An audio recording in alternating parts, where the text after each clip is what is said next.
दोस्तों आज का ये वीडियो अगेन होने वाला है एक क्वेश्चन आंसर राउंड पर। और आज मैं आपको ऐसे ऐसे क्वेश्चंस और उसके आंसर भी देने वाला हूँ जो बहुत सारे हेयर ड्रेसर को इंटरव्यू में पूछे जाते हैं। तो दोस्तों इस वीडियो के साथ बने रहिए और बने रहने के लिए आपको क्या करना है, इस वीडियो को एंड तक देखना है और हमारे चैनल को सब्सक्राइब भी ज़रूर करें और बेल आइकॉन को भी ज़रूर प्रेस करें ताकि ऐसे ही इंटरेस्टिंग वीडियो के आपको नोटिफिकेशन भी मिलते रहे। तो चलो स्टार्ट करते हैं दोस्तों आज का ये क्वेश्चन आंसर राउंड। स्टार्ट करते हैं क्वेश्चन नंबर 1 से और ये क्वेश्चन नंबर 1 है, which two brands have colour range that support grey coverage with single fashion colour. यानी ऐसा कौन से दो ब्रांड्स है और उन ब्रांड में कौन से कलर्स है फैमिली जो आपको ग्रे कवरेज भी करती है और फैशन शेड का भी रिफ्लेक्शन देती है। और इसका आंसर है लॉरियल में माजिरेल कूल कवर। यानी कूल कवर ये फैमिली है जो आपको सिंगल शेड में ग्रे कवरेज भी करती है और साथ में आपको फैशन शेड का रिफ्लेक्शन भी देती है। वैसे दूसरी फैमिली है शॉस्को ब्रांड की एब्सोल्यूट फैमिली, ये भी वैसे ही काम करती है। ये आपको ग्रे कवरेज भी देती है और साथ में फैशन टोन का या फैशन शेड का रिफ्लेक्शन भी देती है। अब जो नेक्स्ट क्वेश्चन है वो है लॉरियल की इनोवा ट्यूब पर, यानी इनोवा में जो क्लियर ट्यूब है उसके ऊपर है। वो क्वेश्चन है कि जो इनोवा क्लियर ट्यूब है उसका एग्जैक्टली क्या यूज़ है, या उसके बहुत सारे वैसे यूज़ है लेकिन उसमें से आपको एक यूज़ बताना है। तो इसका आंसर है कि आप इससे लाइटर शेड क्रिएट कर सकते हो, यानी आपको एक शेड या एक टोन लाइट पे जाना है तो उस केस में आप ये इनोवा की कलर क्लियर ट्यूब यूज़ कर सकते हो। मैं आपको इसका एग्जाम्पल देता हूँ। सपोज आपके पास एक कलर है 7.13 और आपको जो कलर चाहिए वो 8.13 का रिजल्ट, यानी आपको एक लेवल थोड़ा सा एक्स्ट्रा लिफ्टिंग चाहिए या लाइटर शेड की तरफ जाना है तो उस केस में आप ये इनोवा की क्लियर ट्यूब यूज़ कर सकते हो। वैसे तो बहुत सारे यूज़ है लेकिन उसमें से एक यूज़ है ये एक लेवल लिफ्टिंग का। जो थर्ड क्वेश्चन है वो है वेला की टुमारो क्लियर कलर का। यानी जो वेला ब्रांड में जो टुमारो क्लियर कलर है, वेला के जो सेमी परमानेंट हेयर कलर है दैट इज़ वेला कलर फ्रेश क्रिएट, उसके अंदर एक कलर ट्यूब आती है टुमारो क्लियर। उसका यूज़ क्या है?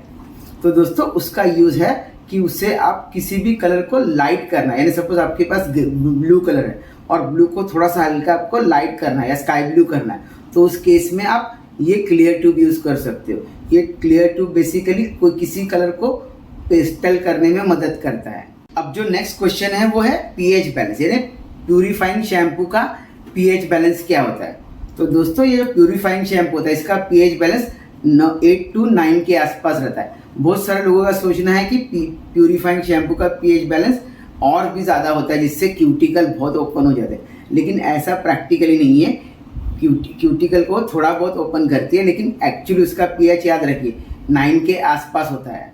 वैसे नेक्स्ट क्वेश्चन है, name any 2 O direction technique use in hair cutting. यानी हेयर कटिंग में जो अलग अलग ओ डायरेक्शन की टेक्निक्स है उसमें से आपको 2 टेक्निक के नाम बताने हैं।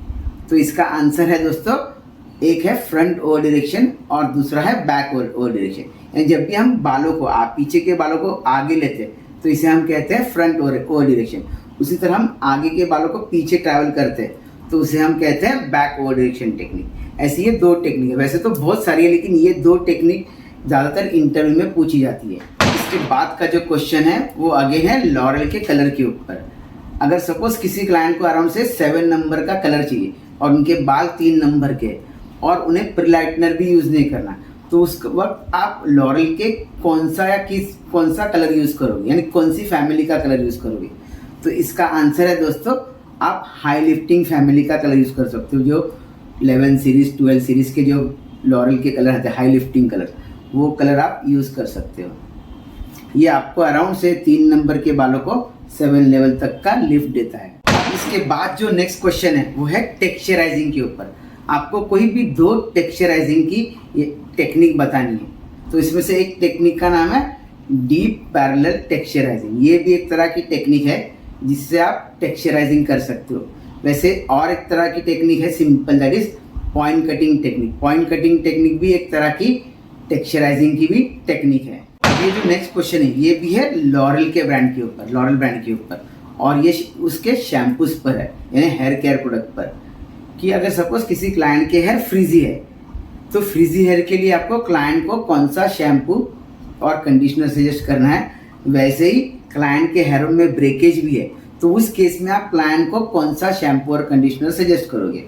तो इसका आंसर है, अगर क्लाइंट के हेयर फ्रीजी है तो आप उन्हें सीरी एक्सपर्ट का जो लीस्ट अनलिमिटेड शैम्पू और कंडीशनर वो क्लाइंट को सजेस्ट करें। वैसे ही अगर किसी क्लाइंट के हेयर में ब्रेकेज है तो उस केस में आप क्लाइंट को इन्फोर्सर शैम्पू और कंडीशनर सजेस्ट करें। यानी फ्रीजी हेयर के लिए याद रखिए, सीरी एक्सपर्ट में जो आपका लीस्ट अनलिमिटेड शैम्पू आता है वो सजेस्ट करना है, और ब्रेकेज वाले हेयर के लिए आपको सेम सीरी एक्सपर्ट में इन्फोर्सर शैम्पू कंडीशनर आता है वो क्लाइंट को सजेस्ट करना है। ये जो अगला क्वेश्चन है वो है नैनोप्लास्टी हेयर ट्रीटमेंट पर। यानी नैनोप्लास्टी हेयर ट्रीटमेंट, अगर किसी क्लाइंट के हेयर सपोज ग्रे हेयर है और वो क्लाइंट ने सपोज 1 या 2 दिन पहले नैनोप्लास्टी हेयर ट्रीटमेंट की है, अब ये जो क्लाइंट है उनकी रिक्वायरमेंट है उनको ग्रे कवरेज भी करना है, यानी नैनोप्लास्टी हेयर ट्रीटमेंट के 2 या 3 दिन के बाद उन्हें ग्रे कवरेज करना है। तो क्या ये पॉसिबल है, येस और नो? तो इसका आंसर है येस। आप नैनोप्लास्टी हेयर ट्रीटमेंट के बाद ग्रे कवरेज भी कर सकते हो, लेकिन हाईलाइटिंग इज नॉट रिकमेंडेड, यानी आपको हाईलाइट्स नहीं करना है। बाकी आप ग्रे कवरेज, रूट टचअप वगैरह कर सकते हो, या ग्लोबल हेयर कलर भी कर सकते हो, लेकिन वो भी आपको करना है 20 वॉल्यूम डेवलपर के साथ। अगला क्वेश्चन दोस्तों है स्ट्रेटनिंग के ऊपर। यानी स्ट्रेटनिंग में ऐसा कौन सा केमिकल रहता है जो आपके बॉन्ड्स को ब्रेक करता है ताकि आप उसको नया शेप दे सके? तो इसका आंसर है दोस्तों ATG, अमोनियम थाइग्लाइकोलेट। ये केमिकल होता है जो आपके बालों में जो डाइसल्फर बॉन्ड्स है वो बॉन्ड्स को तोड़ने में मदद कर रहा है ताकि आप उसको बाद में एक नया शेप दे सके। अब नेक्स्ट जो क्वेश्चन है वो है हेयर कट के ऊपर। यानी अगर हमारे पास देखिए, हमारे क्लाइंट रहते हैं जिनके बाल नेचुरली स्ट्रेट रहते हैं, किसी क्लाइंट के बाल केमिकली स्ट्रेट किए हुए रहते हैं जैसे कि स्ट्रेटनिंग से, वैसे किस क्लाइंट के बाल नेचुरली वेवी रहते हैं, कुछ क्लाइंट के बाल नेचुरली थोड़े से करली भी रहते हैं, और कुछ क्लाइंट के बाल बहुत ज़्यादा नेचुरली करली भी रहते हैं। तो इसमें से सबसे बेस्ट हेयर टेक्सचर कौन सा है बालों का, जो आपको, जिसमें आप बहुत सारे वेरिएशंस कर सकते हो अलग अलग टाइप के हेयर कट्स को? तो ये इतने सारे जो हेयर के टेक्सचर है, इसमें से सबसे best hair texture hair cutting के लिए कौन सा है? तो इसका आंसर है वेवी हेयर। वेवी हेयर एक ऐसा स्ट्रक्चर है जिस पे आप बहुत सारे वैरायटी हेयर कट्स कर सकते हो, और इतना ही नहीं, ये ब्लो ड्राई के लिए और प्रेजेंटेशन के लिए भी बहुत अच्छा हेयर टेक्सचर है। दोस्तों ये थे कुछ कॉमन क्वेश्चन जो इंटरव्यू में पूछे गए, यानी मेरे यहाँ पे बहुत सारे स्टूडेंट्स हैं जिन्हें ये इंटरव्यू में पूछे गए थे। अब मैं नेक्स्ट जो क्वेश्चन जो बताने वाला हूँ उसके आंसर आपको देने। मैं आपको क्वेश्चन पूछूंगा और नीचे आपको कमेंट्स में उसके आंसर देने हैं। तो अराउंड से मैं 5 से 10 क्वेश्चन आपको यहाँ पर पूछने वाला हूँ जिसके आंसर आपको नीचे कमेंट्स में देना है। तो यहाँ पर पहला और सबसे इजी क्वेश्चन है कि जैसे एमोनिया फ्री कलर होते हैं वैसे क्या एमोनिया फ्री डेवलपर भी होते हैं क्या? आपको इसका आंसर नीचे कमेंट्स में बताना है। याद रखिए, कमेंट्स में आपको इसका आंसर बताना है।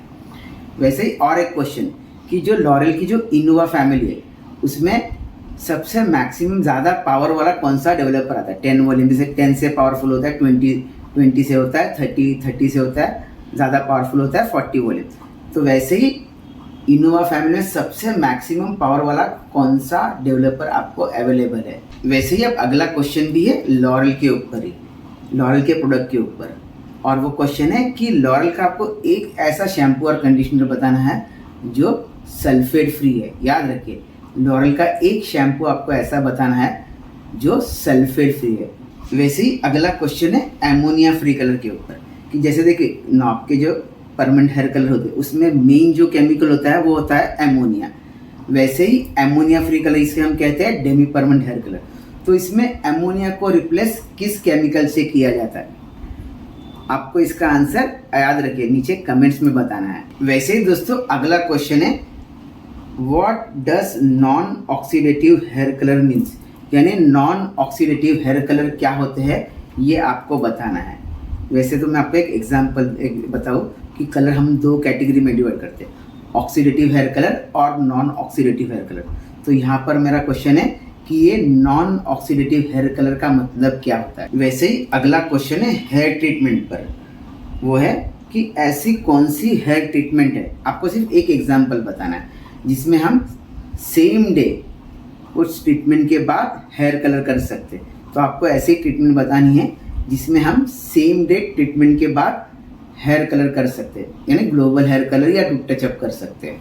वैसे ये अगला क्वेश्चन है गाइडलाइन के ऊपर, है ना। हेयर कटिंग में हम जो गाइडलाइन यूज़ करते हैं, तो आपको बताना है 2 तरह की गाइडलाइन, यानी हेयर कटिंग में कौन सी 2 तरह की गाइडलाइन होती है। और इसका भी आंसर दोस्तों आपको याद रखें, नीचे कमेंट्स में बताना है। नेक्स्ट जो क्वेश्चन है वो है फ्लेक्स ट्रीटमेंट पर। आपको कोई भी एक फ्लेक्स ट्रीटमेंट का प्रोडक्ट बताना है जो हम कलर के साथ मिक्स करते हैं ताकि कलर के बाद बाल डैमेज ना हो। नेक्स्ट जो क्वेश्चन है वो नैनोप्लास्टिया ट्रीटमेंट के ऊपर है, यानी हम क्लाइंट के ऊपर जब भी नैनोप्लास्टिया ट्रीटमेंट के बाद होम केयर में शैम्पू और कंडीशनर जो क्लाइंट को देते हैं, उस कंडीशनर पर लिखा होता है 3-in-1 कंडीशनर। ये 3-in-1 का मतलब क्या है, ये आपको नीचे कमेंट्स में बताना है। इसके 3 एक्चुअल यूज़ है, वो आपको नीचे कमेंट्स करके बताने हैं। अभी है दोस्तों फाइनल क्वेश्चन, और वो है हम हेयर कटिंग में जो सीजर यूज़ करते हैं उस सीजर के ऊपर है। आपको बताना है सीजर के 2 ब्लेड्स के टाइप्स, यानी किस 2 टाइप के ब्लेड्स होते हैं सीजर में। और इसका भी आंसर दोस्तों आपको नीचे कमेंट्स करके बताना है। तो दोस्तों ये थे कुछ कॉमन क्वेश्चंस जो इंटरव्यू पूछे गए, जिसमें से कुछ क्वेश्चंस के मैंने आंसर आपको बता दिए, और बाकी जो बचे हुए क्वेश्चंस है उसके आंसर आपको नीचे कमेंट्स करके बताना है। बाकी अगर आपके पास भी कुछ क्वेश्चंस है तो उसे नीचे कमेंट्स में ज़रूर डालें, मैं उसके ऊपर भी एक वीडियो बनाने की कोशिश ज़रूर करूँगा। बाकी दोस्तों मिलते हैं अगले वीडियो में कोई और नए टॉपिक के साथ। तब तक के लिए चैनल को सब्सक्राइब करें और बेल आइकॉन को भी ज़रूर प्रेस करें, और वीडियो अच्छा लगे तो वीडियो को थम्स अप भी ज़रूर करें। चलो बाय बाय, मिलते हैं अगले वीडियो में।